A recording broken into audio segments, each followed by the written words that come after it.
નમસ્કાર મિત્રો, જય ભારત, જય હિન્દ. સ્વાગત છે તમારું બધાનું લીડર ટ્રેડિંગ ગુજરાતી યુટ્યુબ ચેનલમાં.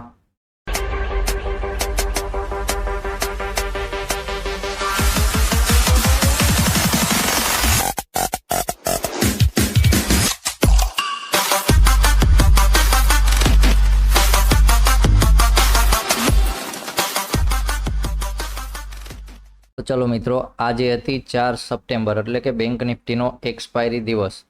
આજના દિવસે માર્કેટમાં સારું એવું એક બહારના ન્યૂઝના હિસાબે ગેપડાઉન આવ્યું હતું નિફ્ટી બેંક નિફ્ટી બંનેમાં. અને પછી જોવા જઈએ તો બેંક નિફ્ટીનો એક્સપાયરી દિવસ હતો તો એના હિસાબે કોઈ વધારે મુવમેન્ટ જોવા નથી મળી, પણ થોડી ઘણી લાઈવમાં મુવમેન્ટ જોવા મળી હતી કે જે એસએલ હિટ કરાવે એવી મુવમેન્ટ હતી ક્યાંય લાઈવમાં.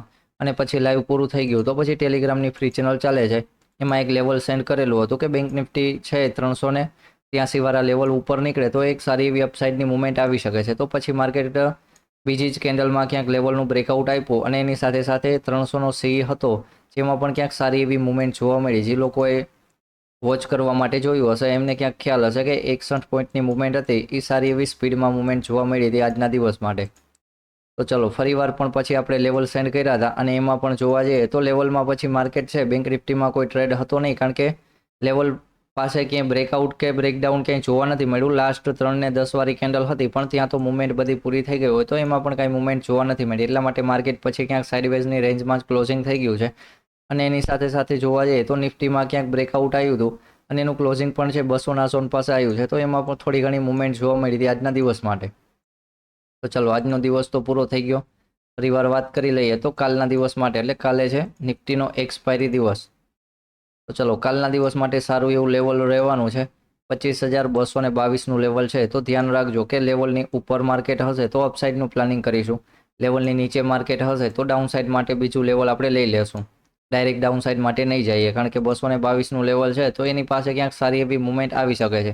જોવા જઈએ તો સારો એવો સપોર્ટ પણ બની શકે છે અને સારો એવો રેઝિસ્ટન્સ ઝોન પણ બની શકે છે. 222 વાળી જગ્યા છે એ ક્યાંક અત્યારે માર્કેટનું ક્લોઝિંગ આવ્યું છે 198ના લેવલ પાસે. ફરીવાર માર્કેટ ઓપનિંગ થાય છે સાઇડવેઝ જ અને સવારમાં માર્કેટ 222ના લેવલ ઉપર ને ઉપર હોલ્ડ કરતું હોય તો પછી જ્યાં સુધી 200ના લેવલ ઉપર છે ત્યાં સુધી અપસાઇડનો વ્યૂ રાખીને આપણે બેસી શકાય. ફરીવાર માર્કેટ એના નીચે નીકળી જાય તો નીચે 180નું લેવલ આપણે નજીક રાખી દઈશું. તો 180નું નીચે નીકળે તો પછી ડાઉનસાઇડની મુવમેન્ટ માટે ત્યારે જોશું કે 80ના ઝોન સુધી, તો 100 પોઈન્ટની મુવમેન્ટ ડાઉનસાઇડની ત્યારે ક્યાંક જોઈ શકાય છે.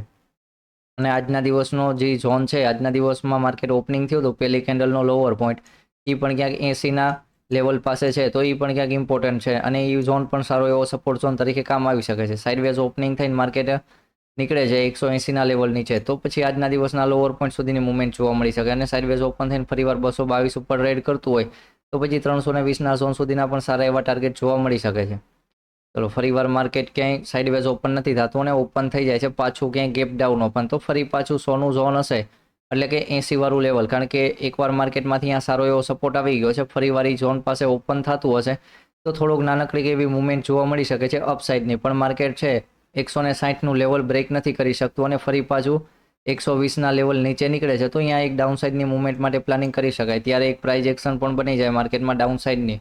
તો એના નીચે જોવા જઈએ તો 25,000નું ઝોન પણ જોવા મળી શકે છે અને એના નીચે 24,900નું લેવલ પણ જોવા મળી શકે છે સારું એવું.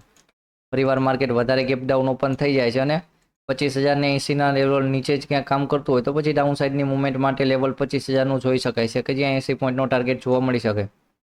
પણ માર્કેટનું ઓપનિંગ થઈ જાય છે ગેપ ડાઉન એટલે કે 25,060ના લેવલ પાસે અને ફરીવાર માર્કેટ છે એ ધીમે ધીમે કરીને 120 વાળું લેવલ બ્રેક કરીને ઉપર નીકળે છે તો 120 વાળું ઝોન છે એના ઉપર એક અપસાઇડની મુવમેન્ટ પણ પ્લાન કરી શકાય કે માર્કેટ ગેપ ડાઉન ઓપન થયું છે જે અહીંયા સારો એવો સપોર્ટ ઝોન હતો તો સપોર્ટ ઝોન બ્રેક કર્યો માર્કેટે અને અહીંયા ફેક થઈને ફરીવાર અપર સાઇડ માટે નીકળતું હોય તો એક અપસાઇડની મુવમેન્ટ માટે પણ પ્લાનિંગ કરી શકાય કે જેનો 222ના ઝોન સુધી ટાર્ગેટ રાખી શકાય ક્યાં.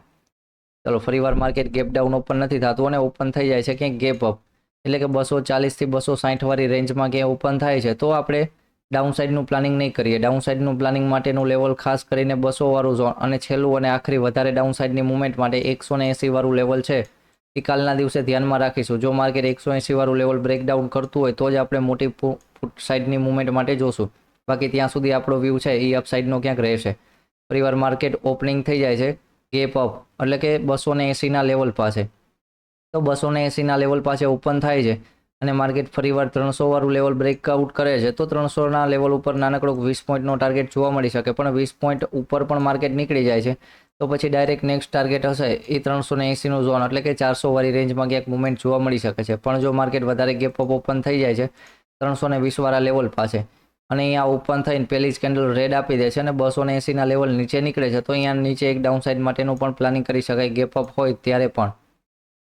તો ચલો આટલી વસ્તુનું ધ્યાન રાખશું કાલના દિવસ માટે નિફ્ટીમાં ટ્રેડ કરવા માટે.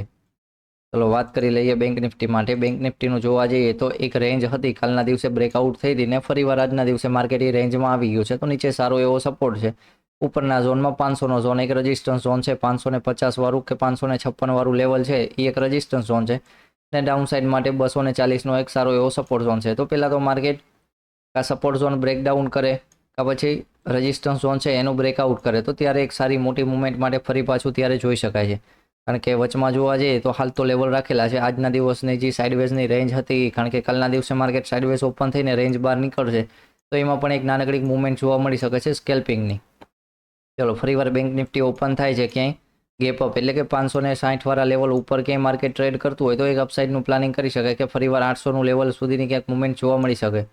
પણ માર્કેટ થઈ જાય છે ઓપન અહીંયાની 550 વાળા લેવલ પાસે અને પહેલી જ કેન્ડલમાં માર્કેટ 480 નીચે નીકળી જાય છે તો જ્યાં સુધી 550 વાળા લેવલનું બ્રેકઆઉટ ફરીવાર નહીં આવે ત્યાં સુધી આપણે અપસાઇડના પ્લાનિંગ માટે નહીં જઈએ, કારણ કે તે પહેલાં માર્કેટમાં ડાઉનસાઇડનું બ્રેકડાઉન આવી જાય છે તો આપણે ત્યારે ડાઉનસાઇડના પ્લાનિંગ માટે જઈ શકાય.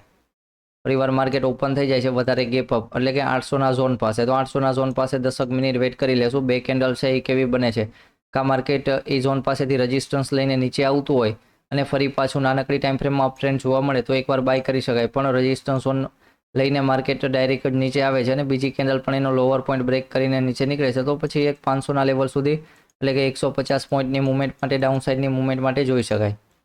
ચલો ફરીવાર માર્કેટ ક્યાંય ગેપ અપ ઓપન નથી થતું ને ઓપન થાય છે ક્યાંય ગેપ ડાઉન એટલે કે નાનું ગેપ ડાઉન હશે તો પહેલાં તો સપોર્ટ ઝોન છે, સપોર્ટ ઝોનનો આપણે ખાસો એવો ઉપયોગ કરીશું કે માર્કેટ સપોર્ટ ઝોન નીચે હશે તો આપણે ત્યાં સુધી અપસાઇડનું પ્લાનિંગ નહીં કરીએ, કારણ કે સારી એવી રેન્જ બ્રેકડાઉન થતી હશે તો એના નીચે હોય તો ડાઉનસાઇડની મુવમેન્ટ માટે જોઈ શકાય છે. પણ માર્કેટ ઓપન થાય છે કે વધારે ગેપ ડાઉન 51,000ના ઝોન પાસે અને ફરીવાર માર્કેટ 51,000ના ઝોન પાસે ઓપન થાય છે અને પાછું 51,100ની લેવલ ઉપર નીકળે છે તો એક અપસાઇડનું પ્લાનિંગ કરી શકાય કે 240ના ઝોન સુધીના ટાર્ગેટ, પછી 240ના ઝોન સુધી જોવાનું હશે કે ફરીવાર માર્કેટ 240ના ઝોનથી 160 વાળું લેવલ બ્રેકડાઉન કરે છે કે તે પહેલાં જ માર્કેટ સારું એવું બ્રેકઆઉટ આપીને ફરીવાર 250ના લેવલ ઉપર નીકળે છે તો બીજી એન્ટ્રી અહીંયા ક્યાંક પ્લાન કરી શકાય સારી એવી. ચલો ફરીવાર માર્કેટ સાઇડવેઝ ઓપન થઈ જાય છે એટલે કે 240 વાળા લેવલ પાસે સપોર્ટ ઝોન પાસે, તો અહીંયા જોવા જાશું તો 239 વાળુંથી 240 વાળું લેવલ છે એના નીચે પાછળના 3 દિવસથી એક કેન્ડલ ક્લોઝિંગ નથી આવી તો માર્કેટમાં પહેલી કેન્ડલ એના નીચે ક્લોઝિંગ આવી જાય છે તો પછી એક ડાઉનસાઇડ માટેનો પણ પ્લાન કરી શકાય. અને જો પહેલી કેન્ડલ અહીંયા માર્કેટ ઓપન થતું હોય અને સારી એવી હેમર કેન્ડલ બને છે તો પછી જ્યાં સુધી એ કેન્ડલનો લોઅર પોઈન્ટ બ્રેક ન કરે એટલે કે 240નું લેવલ બ્રેક ન થાય તો ત્યાં સુધી ડાઉનસાઇડની મુવમેન્ટ માટે નહીં જોઈએ, કારણ કે સપોર્ટ ઝોન છે વ્યવસ્થિત રીતે બ્રેકડાઉન થતો હશે તો આપણે ડાઉનસાઇડની મુવમેન્ટ માટે જોશું અને જો માર્કેટ અહીંયાથી સપોર્ટ લેતું હશે તો ફરીવાર અપસાઇડની મુવમેન્ટ માટે જોશું. તો ચલો મિત્રો લેવલ છે બધા વોટ્સઅપની ચેનલમાં સેન્ડ કરી દીધા છે અને ટેલિગ્રામની ફ્રી ચેનલ ચાલે છે એમાં પણ લેવલ મળી જશે.